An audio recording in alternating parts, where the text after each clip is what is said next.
Yeah, I we don't don't know. ever. We don't celebrate the maintenance team ever, right? There's no movies about a maintenance team. Yes. That's a brilliant comment. Welcome to Unqualified Advice, and good morning, Sean. Good morning, Dan. Are you ready for today? Happy. What was that? Are you ready for today? I think so. I think I so. think both of us are feeling a little bit like, hey, we're just going to go for it. Yeah. What's on your mind? My wife took the kids camping last night, so I was solo last night, which is a nice change of pace. But I watched a whole movie, and A whole movie.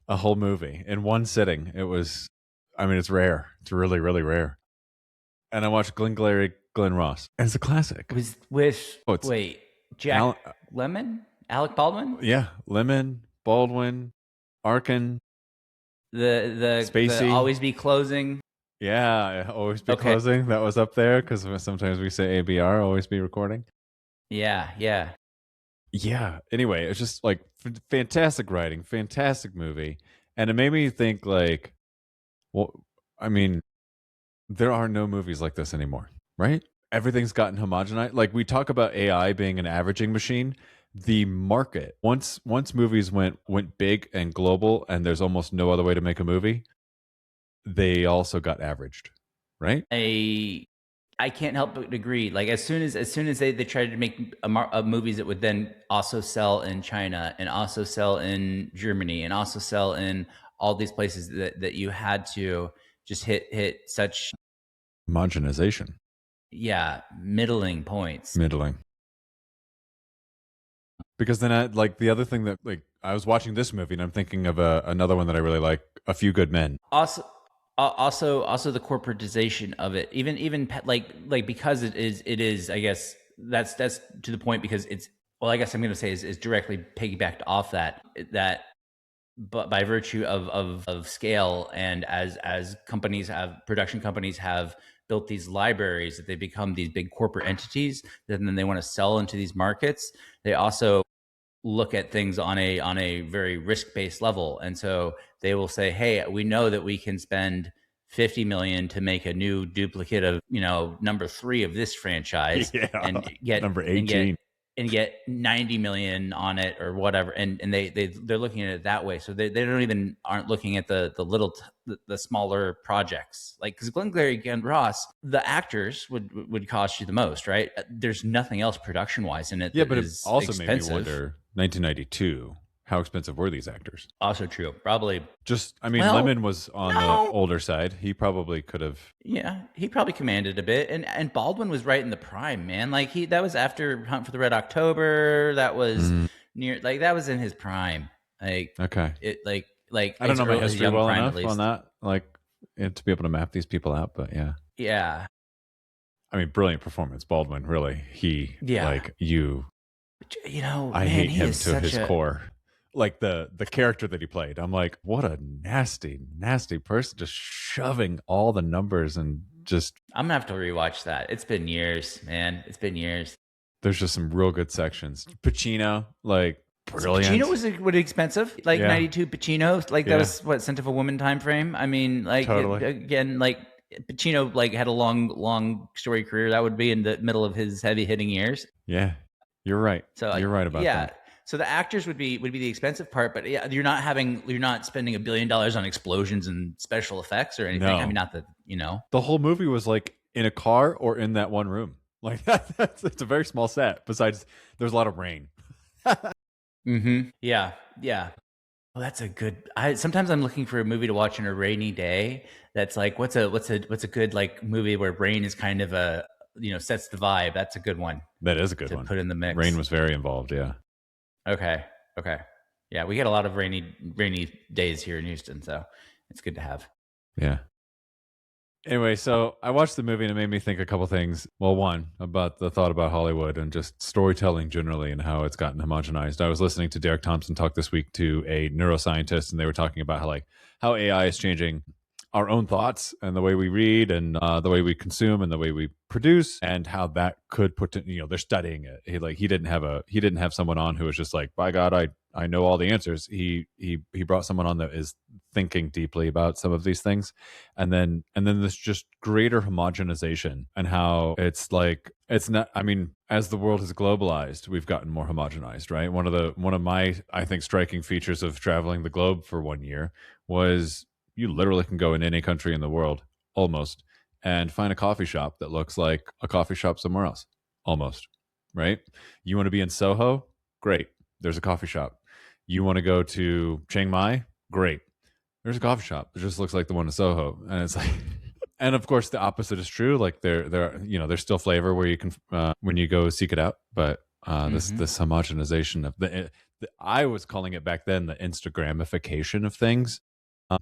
But markets, it's not just the spreading of human taste and desires. It's also a whole bunch of other mechanics underneath, right? So anyway, I just feel like we're going into this wave where AI is going to get blamed for it all. And I guess my position is like, I don't know, we've kind of been on this. I mean, I'm talking about an event that happened I traveled 9 years ago, and it was extremely palpable then, I thought, if you were looking. One moment. Yeah. Delivery person or something. Okay. One must know. It does feel like this is also, I think, kind of in the zeitgeist. I think I've been like, we've both been seeing probably similar things in our feeds because I've been having similar thoughts of late. But I want to counter with there's also I agree, you're right. There is these homogenization, yeah, like, okay, yeah. but it's also there's also some dispersion effects too that are interesting. So have you like just yesterday I left the plant where I work, drove down half a mile, saw a new restaurant, pull in, and it's a chain from somewhere in China called Yang Fu, and it was absolutely delicious. But it was like I sat down and I was like, as I ate, I was like, this tastes exactly like what I had in Chengdu. Like this is spot on.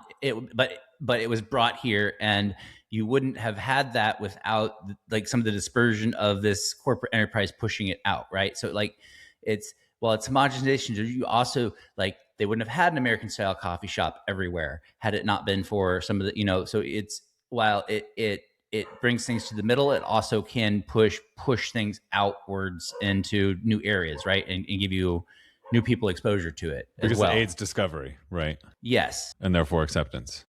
But then like now I could say, oh, like if I'm imagining somebody here in Texas who had never had the experience of going to eat real Chinese food like that tasted to me. I'm sure if you were really, really well versed in it's a big country in the flavors, with lots of different cuisines.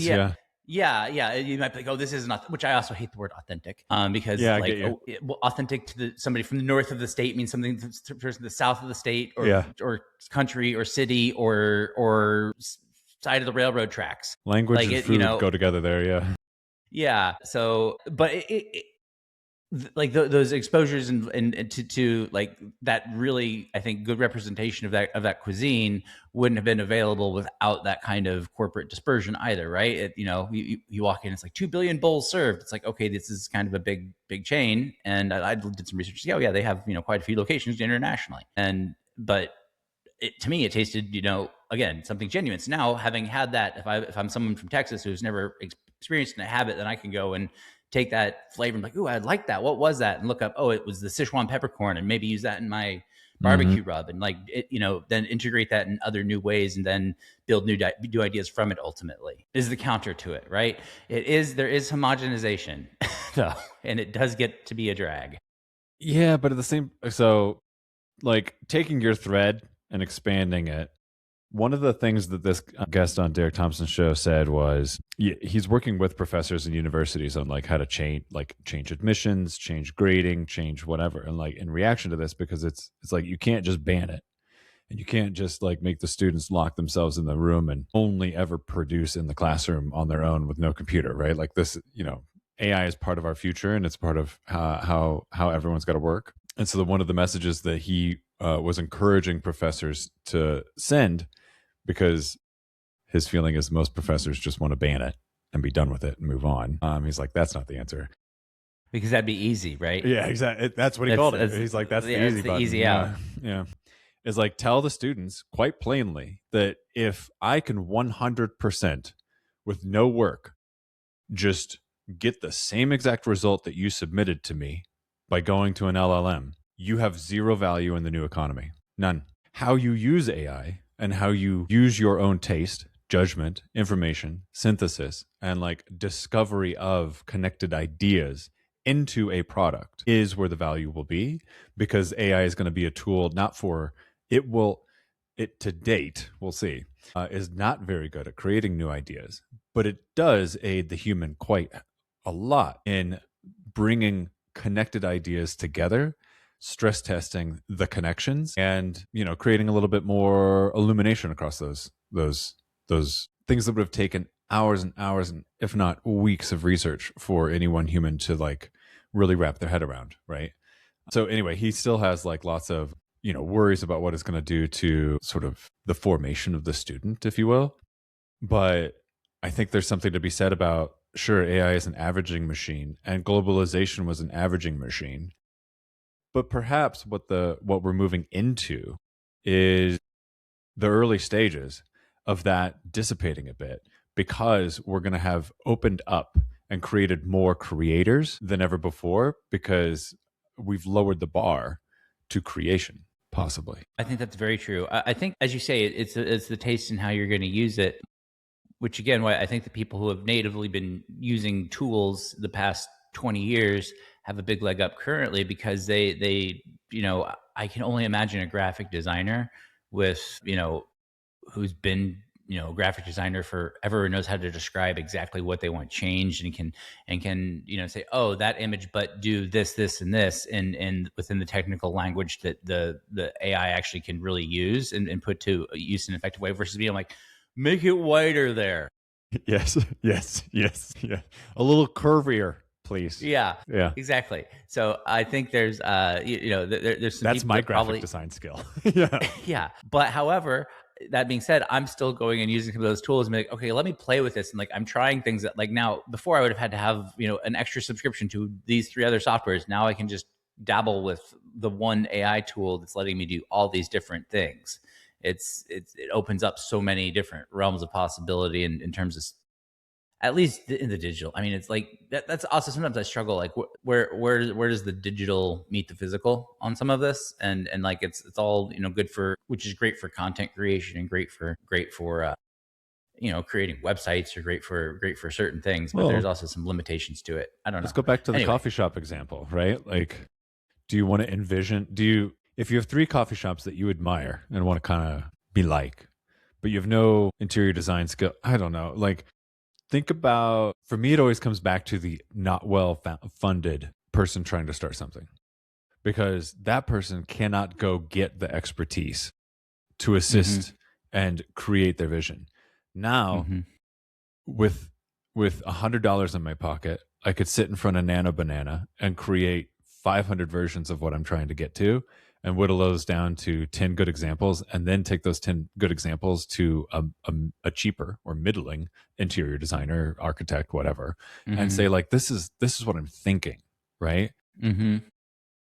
And I don't know, I think there's something to be said, it's oftentimes you would have to assemble like a lookbook, but that's only examples that you can find that already exist. What if someone can just like speak words into a thing and get kind of close, and then bring it to someone else who aids them in bringing it into the physical world, right? There you go. Thank you. That's a great tie-in to that. I think it's just, I'm trying to find what, there was like, one of the graphs that I put in the chat was like, what was it? It's like declining patriotism, declining religion, declining children, declining community involvement, and then increase interest in money. And I'm like, I just wanted to kind of challenge the trajectories on all of those and say, like, what could change it? And I think it's another area where I think everyone's going to reach for AI and say, like, oh, it's going to be AI's fault for all of these things. And we'll see, maybe. But also, can there be a wellspring of just creativity and trying? And I think creation itself is a kind of touch grass. And if we take the population that is like doing a good job of touching grass from 15%, because it's got to be way stupid low right now, to a much higher percentage. Like, can we see some of these things come back because people feel more fulfilled just because, not because they literally touched grass more often, or that they learned to put their phone down more, which they should probably do both of those things. But instead of just consuming, which we're all quite guilty of, extremely passive consumption, can you become a bit more of a creator in your a writer in your own life, right? Mm-hmm. I don't know, man. That's like something I'm circling. Like, your message about go build something. There's another another creator that I listen to a lot that says touch grass, and like I think all of these things are the same and interconnected. And it's I want to find more ways of like encouraging, but also showing examples of how to do these things, because the other worry of mine is that all the naysayers are going to put touch grass, create, or whatever, build up on some sort of pedestal that is yet to be reached. And it's not that. It is literally just like go try. I feel like you're right in the middle of the midwit meme right now with it. Yeah, for the uninitiated, that is a normal distribution, and at the top of the normal distribution is a person that is trying to like super duper optimize and get all the keywords right, and like do all the things that the influencers say, like just really really trying. And then on the left side of the distribution is like someone who is not very smart, who's just like do the thing. And then someone on the right side of the chart is like a Jedi super smart person, and he's like just do the thing, basically. Yeah, Yeah. exactly. It's one of my favorite memes. Yeah, there's a lot of life advice right in there. It's really, it's kind of the inverse of the what is it, the Dunning-Kruger effect, right? The start off with a peak of like, like, oh, I know everything, I'm an expert, I can do it all, and then realize as you get a little more knowledge, oh no, I know nothing, and then slowly get better, like, okay, I'm pretty, Yep. It is true. That's a good idea synthesis, and like all you have to do is then just like plug that into AI and then have a little conversation, and you'll walk away knowing more about the meme and the Dunning-Kruger effect. Yeah, there you go. But I do hear what you kind of mean. Like it's we have in many ways, because of it fits the constellation of our ideas and discussion in the past. Thinking of like our discussion around Dan Wang's Breakneck, around the idea of America becoming kind of a lawyerly state, just generally being there is, with certain amounts of wealth and prosperity, a certain amount of risk aversion that also tends to form in a society. And people that don't like, certain groups want things to not change, other groups do want things to change, but it's very hard to change the entrenched system. But you have a set of mindset of, or a certain subset of the populace has a mindset of wanting to optimize everything to the nth degree before taking the first attempt. And sometimes it's taking, this is a rough idea, let me take a stab at it and see how it plays out. You're going to learn more from the feedback loop, from iterating off of it, and just going and go build it, go build, try it, see what happens. Might not work. I've built things that haven't worked, will continue to do so, and that's okay. I enjoy the process of just trying new things, and maybe I'm too much of a shiny object type person, but I don't know, I enjoy the continual newness of it. Yeah, well, I mean, the shiny object syndrome is something that's usually talked about in a negative way, and here, like, is an example of there is nothing that is pure 100% bad and something that's pure 100% good in most way. Anyway, yeah, shiny object syndrome. There's a bright side sometimes if you can channel it correctly, right? It's like, as like if you have trouble keeping your attention on a thing, like there is a bright side to that. There can be a superpower to it. Like it's sort of kind of goes back to, as long as you're able to continually integrate, those new things back into the core, and like you still have to have the ability to refocus and recenter around the core of whatever. Like if you just get distracted and never come back to what it is, then it dies. Like that happens. Yeah, I mean, I would still say it's probably 80% bad, shiny object syndrome, but like you know what I mean. Like there's a ratio in there. But double clicking on that just like a little bit more, with the with the sort of absence of apprenticeship and mentorship and social media, etc., being what it is, where we see curated and final versions of most things rather than partial and being built versions of things ever. Basically, no one ever shares their, like, I don't know, halfway through my weight loss journey.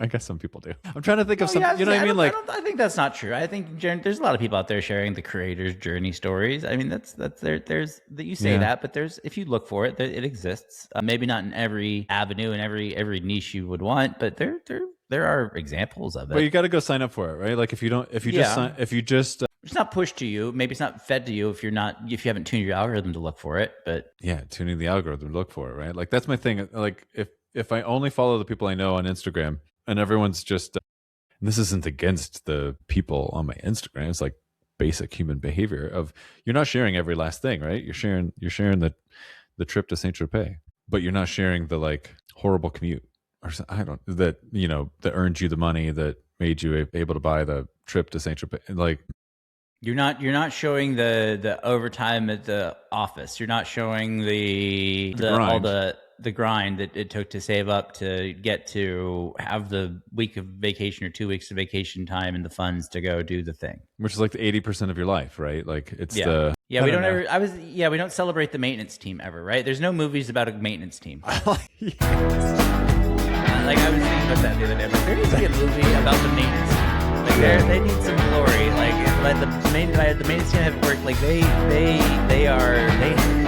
constantly having their priorities changed because different things break at different times of the day, and it impacts production in different ways. And get into whichever vendor is behind on their PM or any number of things that they have to be. But they don't get any glory. Nobody ever says, "Man, we made this month happen because of the maintenance team." Mm-hmm. Yeah, but without them, you definitely wouldn't have. Yeah. It's like the pit crew in Formula One, right? Like it's Monaco this weekend, and Ollie Behrman just like threw his car into the wall and in FP3. So they've got 45 minutes, I'm exaggerating, and like maybe an hour to fix the car so that he can go qualify. And if he doesn't qualify, then he's going to be at the back of the pack and his race is ruined because it's Monaco and there's no passing. The pit crew. It's all about the pit crew on that one. They can also make or break your race, right? If that pit stop is 2.5 seconds or 4.5 seconds, that could be everything. What's the distribution of winners look like at Monaco for like pole position? Like I was thinking about this. It's P1, P2. Yeah. You have to qualify one of those. Watching the 500 the other weekend, and I was like, "What's that pole position? Like it's important, but like what's like distribution wise?" Yeah, I would like to see it mapped out because I'm sure it's track dependent, right? Very, very. So. Yeah, Monaco's unique because it's narrow and old, and it's in the middle of an old principality. I've never like watched a live race, but like every video I've seen or clips, it's I don't understand how you would ever pass. Yeah, it's just you're just gonna follow the leader. Yeah, it's strategy and luck. The passing happens in the pits and in the mines doing calculations. That's really where like on a race like Monaco. And just don't make mistakes. It's like that is another place where like it's the reminder of, instead of going for glory, like instead of thinking about attacking for upside, you really, really, really got to be managing for your downside. I was just having a conversation this week around like ads methodology for Amazon, and one, it's kind of like a natural orientation for any business owner to be like, hey, how can I make more money? Like, what'd you get into business for? Like, let me make a bigger business, more money for me, more money for my employees. Hopefully we can go somewhere. This is more interesting, more engaging, blah, blah, blah, blah, blah. And the way this particular vendor software works, he was telling me about how you can manage things differently with their software than others during Prime Day or heavy shopping times. And it was not about going for more.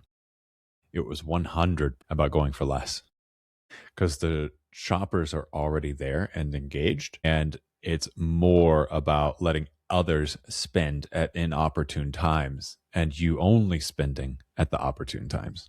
It was like a different orientation to sort of how to attack a they call it Prime Day, a Prime Day.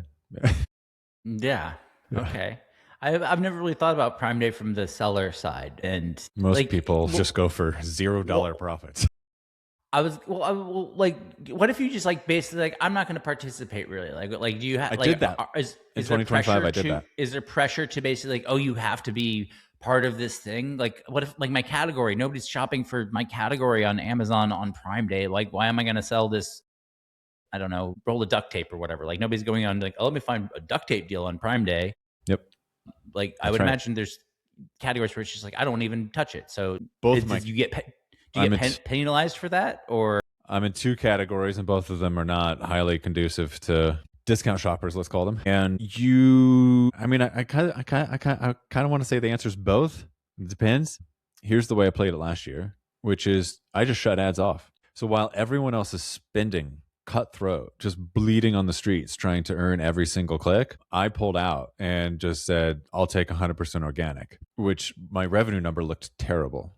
My profit number was very, very strong. And I think when your cost per click, your CPC, goes up 50% or whatever because of competition, it's a good time to dial it back and just let the chips fall where they fall.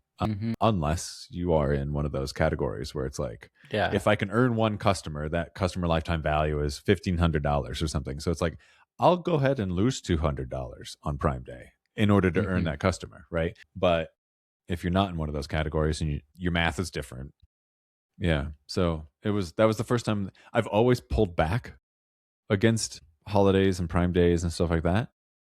But that was the first time I took it to basically zero, which is an interesting. So in terms of, you're asking like, are you punished? A little bit. Like felt like we were sluggish even after we turned ads back on to That's what I was exactly wondering. where Is they if were like, prior. that's what I was wondering, if like post like cutting ads, if then Amazon delisted you, or I don't know, Deprioritizes you in the algorithm. Yeah, You're only looking at like what, 3 to 6 days or something like that. So the duration is short. If you did that for a whole entire month, yes, Okay. the algorithm's going to change on you. But 3 to 6 days, I think, is recoverable. Okay. Yeah. Especially the other thing is like one of the main metrics in the algorithm is conversion rate. So if your conversion rate doesn't fluctuate because of how you changed ads, usually your conversion rate goes up because ads you're prospecting, right? Yeah. So there's going to be some inefficiency there. But the ads trigger on keywords, right? But the costs go way up.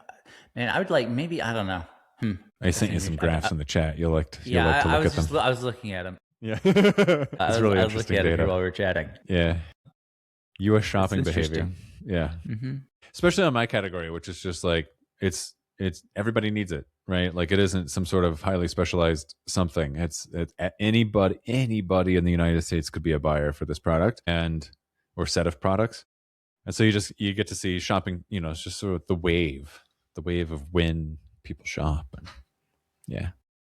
and conversion rates and all that kind of stuff. There's like periods where there are lots of shoppers, but they tend not to buy. They're window shoppers. And then there are people where it's just like it spikes up, where it's like almost no window shoppers. Everybody's there to hit the buy button. To actually, to like, oh, I got something I need to do. Let me do it. What time of day is that? Who's paying the bill probably matters for that too. Amazon is like really up their game in terms of different kinds of placements too. Like as a seller, you can bid more to get on the top result, and you can like only bid more if it means that you get to be the top result. There's a lot more granular control around placement. There are Amazon business accounts now, so B2B is a strong segment for us generally, and it's been an okay segment for us on Amazon. But now they have B2B ads placements, right? And so I was able to just not spend much more, but fine tune my placement within Amazon business customers, and that simple change increased my average daily revenue by $300, which is great. Nice. So it's interesting that, and then you go over to Walmart and it's like Amazon 5 years ago. It's basically like, you want it on or off? Yeah. So the maturity of the marketplace is really different between the two as well. Yeah. Well, but for that maturity though, I mean, I guess you're still paying probably a premium for it, right? With Amazon's fee structure, or is that not fair to say? Well, the fee structure, that's like separate from ads. But yeah, I would say the ads have just gotten more, like you can get more out of every single dollar that you spend there. Yeah. The fees are stupid though. Like I just saw a survey of large sellers, and this isn't quite true for me. I'm more efficient than this, but on average, 54 cents of every dollar you spend on Amazon goes to Amazon in some manner. As a consumer, you mean 54% of every dollar I'm spending goes to Amazon? You spend a dollar, 54 cents of it goes to Amazon. That seems possible. Yeah, well, it's not. If I go and buy that has to be, well, because like I would imagine if I'm going and buying a new set of AirPods, right? Mm-hmm. Mm-hmm. $200, whatever it is. Amazon's not getting $100. They can't be. That can't be right on that product, at least, right? Maybe. I don't know, but I mean, it does differ for every single product. That is 100% true, because it's going to be defined by size and weight. Those have batteries, so they're going to have to go to special storage, which you pay more for. Mm-hmm. Dimensions matter a lot. As you can imagine, space is important. No, of course. Volume ain't cheap. I agree with you that there's no way. I mean, if Apple is selling those, then yeah, this is. But think about now. I guess if I have a knockoff Apple earpods and they're $50, okay, maybe Amazon's getting 25. XYLZ. Yeah, exactly. There's a reason for that, by the way. Yeah. Okay. I guess maybe. Yeah. It makes me wonder I want to see the distribution of products being bought that led to that stat being accurate. It's like, if that stat's accurate, then I think I'm not understanding what people are buying is what I guess maybe I'm getting at. That could be very true. I am continually surprised at what people buy. Not from me. I'm surprised that exists in the world. But with that also comes like awesomeness, right? Like think about like different replacement parts, or I mean, the number of times I have reached for something that was solvable because of Amazon that would not have, like, it would have been like chucking the entire vacuum in the trash otherwise. I'm like, this is cool. I just bought a little replacement part because the disbursement and surface area of Amazon creates this marketplace such that there can be this one part being sold and the manufacturer no longer sells it, right? Yeah. Those are nice things. Maybe it saves stuff from land. Maybe no, I don't know. Probably a little. I don't know. Or it creates more stuff to go into landfills. Exactly. That's probably more. That's probably true. Yeah, it's probably more that than the other. Hey, I can buy a new vacuum, or I could just get the new vacuum. Yeah, it looks just like a Dyson, but it's only $100. I can. You know what's strange to me is that I don't think the world has slowed down. But I mean, it was just like 2 or 3 episodes ago, maybe 4 or 5, that we said people have gotten used to it. It only took 3 weeks, and I feel like that. I mean, yesterday we saw the Nasdaq drop 4%. The Strait is still closed. Iran is still throwing munitions at targets, and the United States is still doing that. It's just we've calibrated, haven't we? To some extent, at least here, protected. Like, we are so protected trade wise and energy wise. I think I can say that here, whereas a lot of citizens around the world would not agree with that. Outside of the gas pump, I don't know what Americans are paying. I keep waiting to see food prices go up or something, but yeah, Same. You're right. It's I'm not seeing it yet, so I don't want to. Well, no, I'm seeing it on the manufacturing index, man. On the index, what do you mean? Well, let's say let's say how like PMI sends out surveys to manufacturers. I'm not responsible for that, but if I were to be filling that out, yes, prices going up. I know several major corporations that are suppliers of consumables. Think things like gloves and safety glasses and sanding paper and tape and glue. 15% price increase. Wow. Okay. Well, some of them are no. Some items are flat. Some items, it depends what it's made out of. Depends what it's made out of, where it's made, and that's just so far. I mean, it's here. That's just so far. Yeah, that's so far this year. There's some items. If you have some stuff made of some high grade materials, particularly anything like ultra hard like carbide, the costs are 6x last year. Okay, why? Do you know? Yeah. China has been playing with the ATP market, the input to tungsten carbide. And so if you look at the price chart of tungsten carbide, it is a hockey stick basically since August of last year. I think it took a little bit. I think it flattened off a little bit here the last month. I haven't looked. Let me look. Not ATP, APT. I'm sorry. APT? Yeah. Ammonium paratungstate. Close enough. It's it's up about 3x since August. I was probably exaggerating a bit earlier, but it's up a good 3x since August, and we're expecting possibly. I've heard to expect worse in the latter part of the year. So that's, I mean, that's just one. It's a rare thing that is not used everywhere, but where it is used, it's feeling a lot of impact. So it's on a scale of massive price changes, no, but it's gonna all of the cutting tools that machine shops use are made out of that material. So that everything that a machine shop would cut is going to be having their tooling costs go up a little bit, which will end up a little bit in the finished good cost. For example, it's going to trickle through. Again, I'm not thinking it's going to be I'm not saying. No, but it's like an example of the one. Like it's a lot of paper cuts. It's a little bit of tariff. It's a little bit of fuel.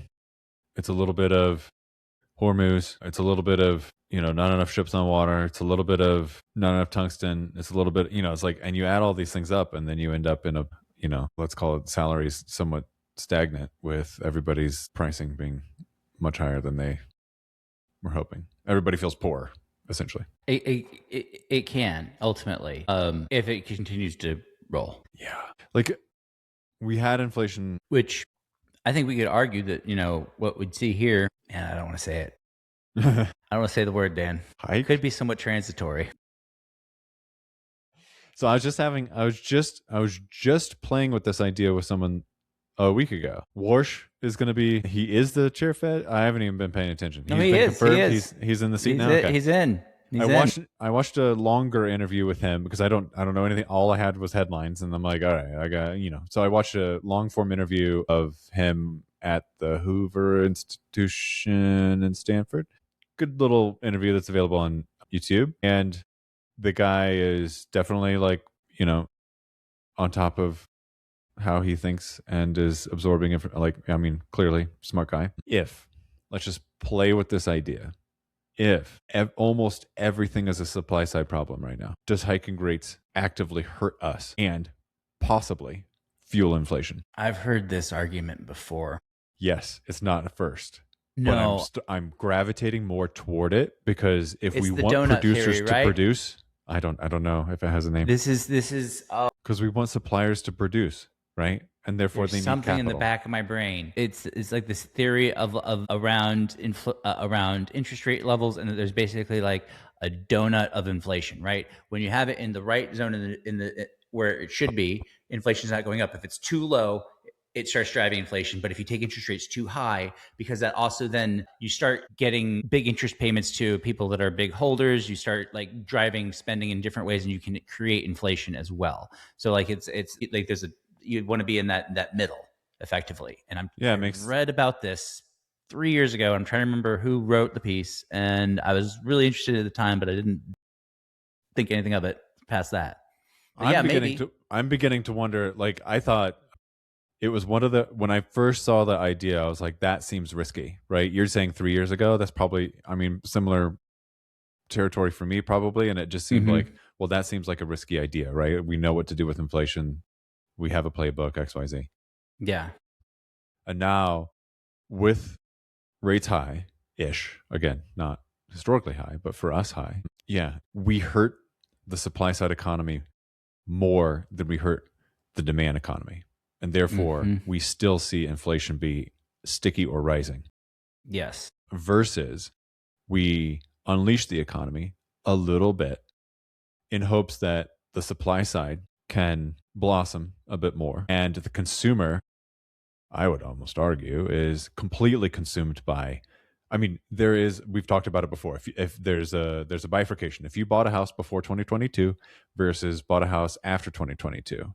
So lowering interest rates for the part of the economy that purchased post 2022, they will feel a tiny bit of relief. The worry, I would say, on the inflation side would be how big is and how affected by interest rates are the pre-2022 economy or individuals, households, right? Is that somewhat? But I think even I hear is everybody spending everything on housing healthcare and childcare. That's where like all the money goes. So like, Yeah. how does interest rates affect that at all, other than like this house just not paying for childcare and saying like, well, my career is going to go backwards because I have to keep the kids home because there's no money left. That's it. Like, and I know people on my street that like work full-time jobs and have the kids home full time. So that and the we're not talking housing, about kids that can entertain the themselves. housing pricing, like, okay, sure, lowering interest rates would help to some degree with the some housing prices, but would it? Because are builders just going to start charging more then and will the ultimate like housing price really change unless they like builders are going to have to build more, like add more supply to the market to change the price.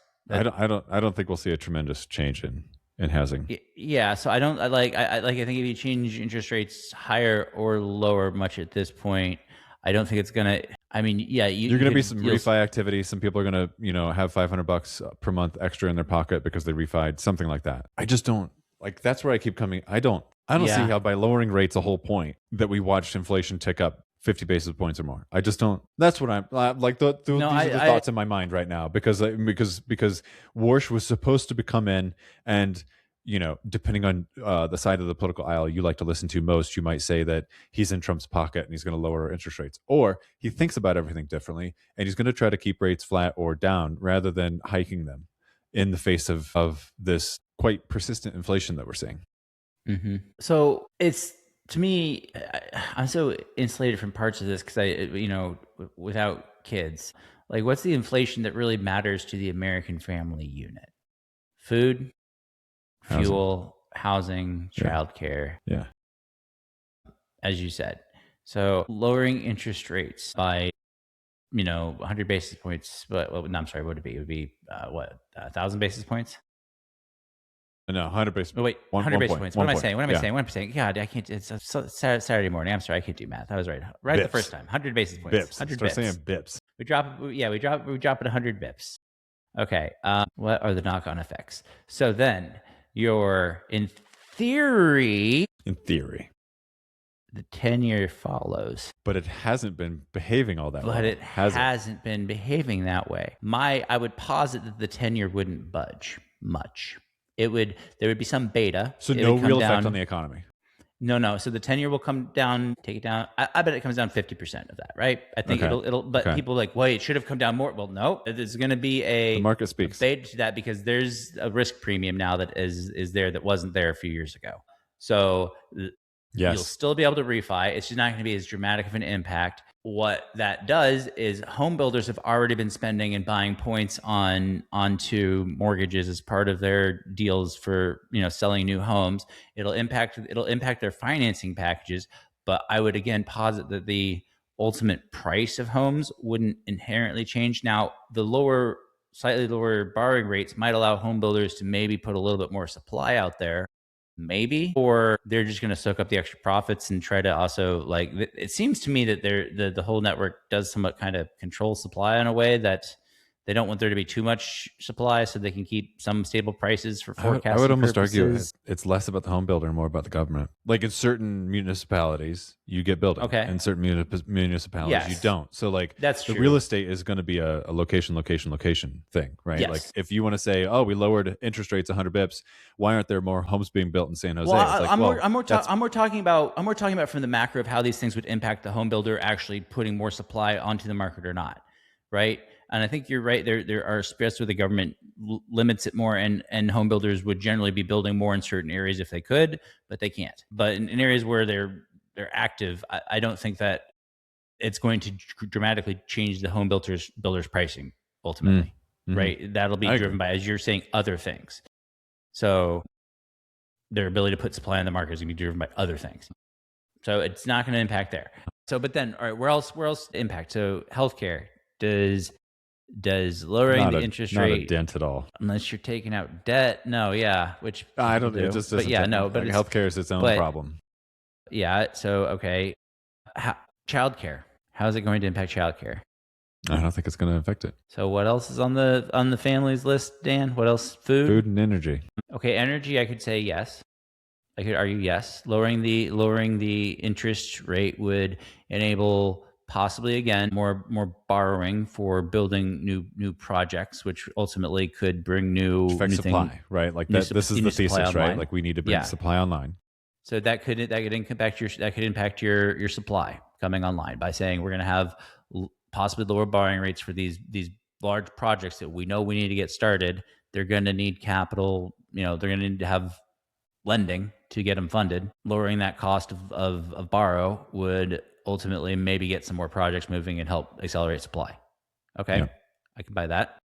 I'm going to go back up one spot and say that go back to the childcare bit. If interest rates go down a point at the government level and half a point at the actual market level, and someone's able to refinance their 7.2% mortgage and pocket an extra $500 a month or something, they would probably turn that around if they're a family, turn that right around to childcare or something for the children. It wouldn't be like, I'm going to go buy a new car. And so again, that's another place where like it's putting money to be in its more effective place, not inflationary, in my opinion. Now, of course, that's only for, I'm talking my book, Young Family. There's going to be others that it affects differently. Yeah, we need to have an understanding of the distribution, right? Of what percentage of Americans are in your situation versus, like, I know my situation is much rarer. I would think yours is much more common overall if you were to look at a population distribution. But that matters a lot, right? I think it matters a lot. And then the other side is like, I was bifurcating households by pre-2022 or post-2022.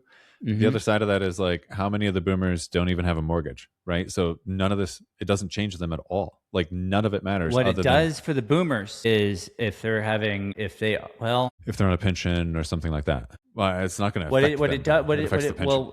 Yeah, it can affect the pension. If retirees purchasing bonds can buy at a higher or are buying bonds at a higher or lower interest rate, then they're going to have a higher fixed income from that, right? So higher interest rates can yield.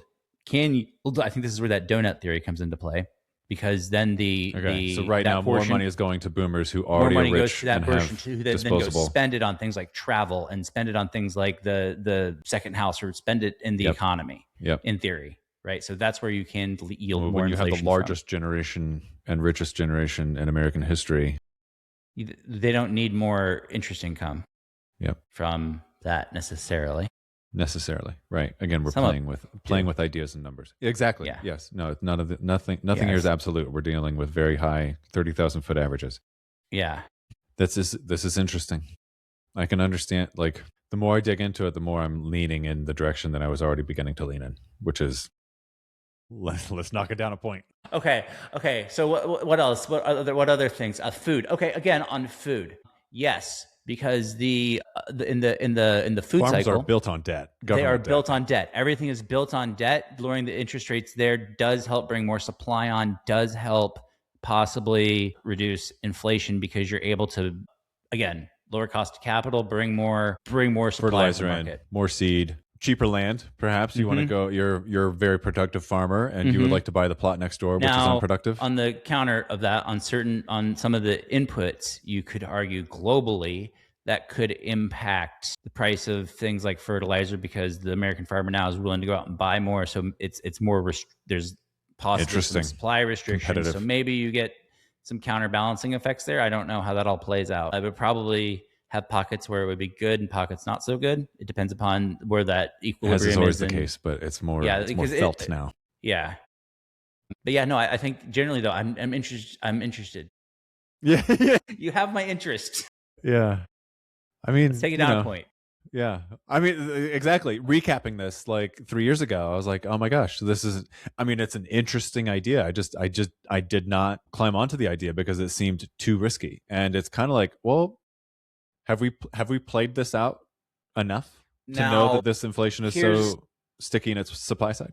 Here's the risk, is that we're making some wild assumptions on the boundary conditions here, and that some of the things that are happening and have happened, the impact will continue to be ongoing, but ultimately, because they're putting in extra pipeline capacity for certain things, that there's going to be a relief valve for some of that oil supply that will ultimately keep prices long-term steady.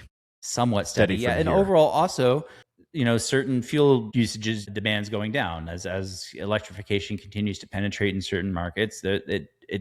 Oil use has plateaued. The cure for high prices, right? Like yeah, exactly. Cure for high prices, high prices. But what we aren't necessarily taking into account for is if there's additional shocks that then continue to keep rolling and rolling and rolling, which is kind of what happened back in 21, 22 is like there was one segment that was hit, another segment that was hit, another segment was hit, and it kept rolling, and it kept it that what people thought was going to be more transitory to let it be more sticky ultimately, I believe. Yeah. No, each particular thing was transitory, but in whole it was a sticky number. Yeah. So here, we've had this Hormuz shock. Now, what if in 6 months there's a Strait of Malacca shock or a Strait of Taiwan shock, or what happens with, then it throws everything out the window. And we might need to talk about things differently, but with the current dynamics, I don't know. I don't know where I fall today. Let her rip. More dovish? Because I also think the only way we get out of some of this stuff is with just an insane amount of growth. Yes, I agree. It's not growth in the greater economy, but also it's another theme that we've talked on, right? Like we spent 20 years working on electrons, bits, bytes, and software, and now even VC investment, which was almost allergic to hardware, is now in the world much more interested in the world of atoms and actually building. And the big tech companies who have been sitting on mountains of cash are now like deploying all of it and taking on debt to deploy more. Some people say bubble. I'm not so sure. All I know is that the world of atoms has like come into a new vogue again, right? I like how if you buy Berkshire, you now have a free call option on AI. Yes, that was brilliant. Yeah. I saw somebody post that with their pile of cash, they could essentially buy, like, how much was the stake? It was almost like all of Anthropic or something ridiculous. Yeah. And still, but do you want to own the model? I don't think so. No, I don't think so either. No, but yeah, like just with their pile of cash, take $100 million bet on, or no, how much do they end up spending? 10 billion? Yeah, I don't remember. I don't know. Yeah, it was like a $10 billion bet on Google, and their pocket change for Berkshire.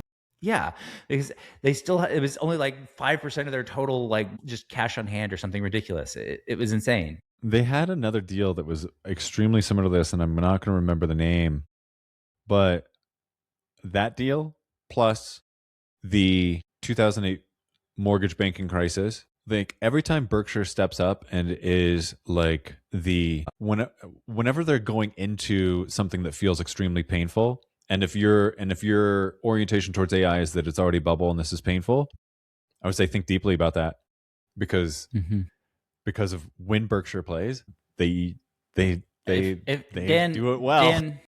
Dan, if you had $400, would you give me 10?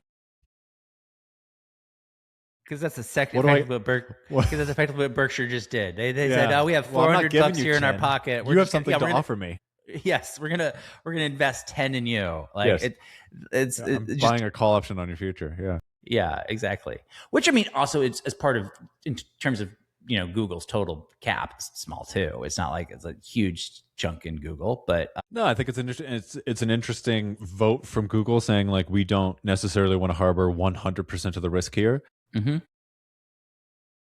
Well, it's all part of the weighted average cost of capital measurement, right? You're going to look at the balance between a good CFO is going to look at what it's going to cost them to finance this growth, and they're going to look at their options of equity or debt, and they're going to look at the prevailing market interest rates, and there's all these equations they go through to understand what's going to be most optimal for their situation, and if they need the cash, they're going to raise through the most capital efficient method. Mm-hmm.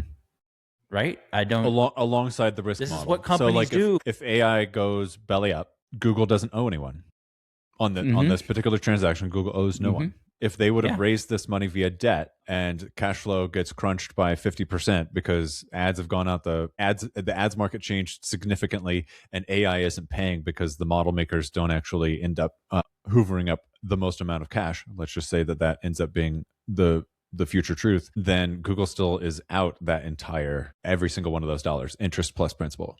Mm-hmm.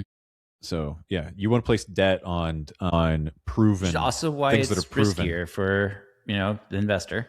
You Yep. could, Well, you can buy. equity is the last one to get paid, Yeah, exactly. but it's uncapped upside. Uncapped upside. So if it really pays off, it's a big win. Yeah. Which, knowing Berkshire, I think they're going to win. Knowing Google. Yeah, two things to not bet against. So we'll see. All We'll right. see how it plays out. Shall we leave it there, Sean? I think we shall. Thanks everybody for tuning in for another episode of Unqualified Advice. As always, have a good one. Tune back in next time and go build something. Touch grass.